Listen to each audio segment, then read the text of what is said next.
Equal standard 6. Standard 6 onwards. So standard 6 to standard 21 or so 15, whatever, till your MBA or whatever it is. आप दोनों से सवाल है कि आप दोनों बहुत ही सेंसिटिव आर्टिस्ट हैं.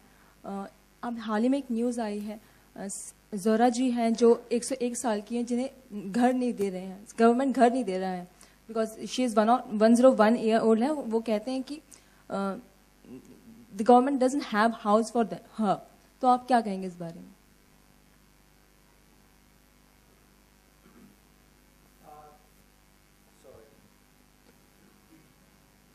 Government has done quite a bit in their efforts to be able to support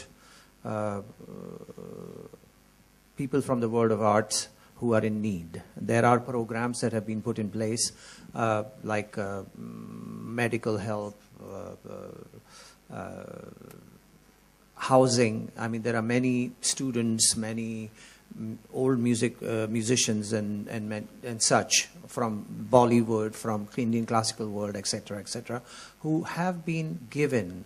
The problem is that India is a big country, and there are a lot of things to be done by the government on their plates, and time to time they have to be reminded that they have missed someone, and so once that has happened, something is usually done. A case in point is Ustad Bismillah Khan, when he was very sick, and it was brought to everybody's attention that this is the issue.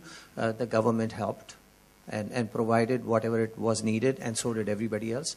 So it's not that the help is not available. There's just too much going on in Delhi or wherever the decisions are made.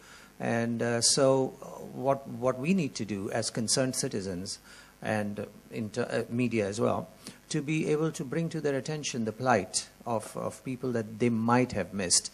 And that happens is sometimes artists or people in need don't have somebody to speak for them. And they are very quiet in their own, and so they are introvert, and they are not able to, they are embarrassed to be able to talk about themselves, so therefore people don't find out. And so this is one of the things that has happened, and hopefully that will change if you all will put in a good word. So also the problem here lies in the eligibility condition, that the artist has to be between 40 to 60 years. Do you think that there is an amendment which is required here? It's time that probably... Can we do this offline? Yeah. Because Zakir is going to be here. And also, can we just keep the questions pertaining to the cause and why let's we're talk about really the here? cause. Let's talk about the cause, and I'll talk with you later about it. But we can break to one-on-ones now if the questions are over. Are there any more questions? Okay, thank you. No questions. Wow. Half an hour? Whatever you want. No, it's 3:30. Okay, fine. Should I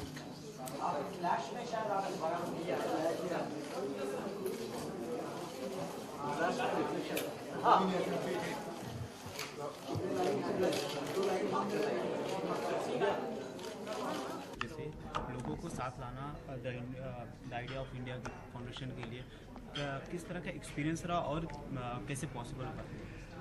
जब पहले मैंने इस auction के बारे में सोचा तो मुझे लगा कि ये बहुत ही मुश्किल होगा कि अगर हम इंडिया के सबसे बड़े हस्तियाँ, सबसे जीनियस जो आर्टिस्ट और टैलेंट्स है सारे पेशे प्रोफेशन से, तो इनको मिलने, फिर पूछने, फिर उसके बाद कुछ आइटम्स निकालने में बहुत बहुत समय लगेगा.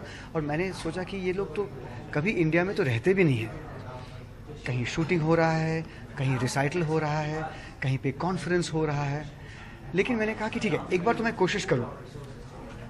तो पहले मैं गया था 9.5 महीने पहले मेरे अपने दोस्त को, अमिताभ घोष. उन्होंने कहा मैं क्या दूं. तो फिर मुझे लगा कि अगर मैं सभी के पास ये पूछ के आ जाऊं कि आप कुछ देंगे, तो वो कहेंगे हाँ. जाहिर है वो हाँ कहेंगे, लेकिन क्या देंगे ये भी मुझे सोचना पड़ेगा. तो फिर 2 हफ्तों के लिए मैंने सोचा रघु राय से क्या पूछूं, आर.के. लक्ष्मण से क्या पूछूं, जाकिर हुसैन से क्या पूछूं, आमिर खान से क्या पूछूं.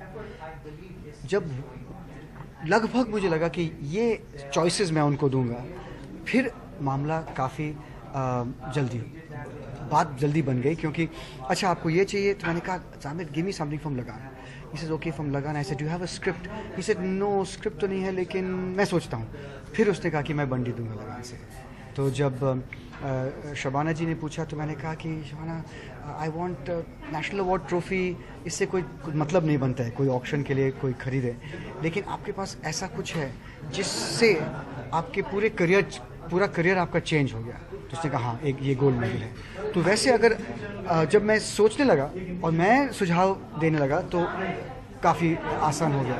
लेकिन ये जो 16 हस्तियां हैं, सो जेनरस, सो कंपैशनेट, किसी ने ना नहीं कहा, और सभी ये सोचते थे कि अच्छा अगर अमर्त्य बाबू ने ये दिया है तो मुझे क्या देना है, मुझे भी काफ़ी अच्छी चीज़ देनी चाहिए।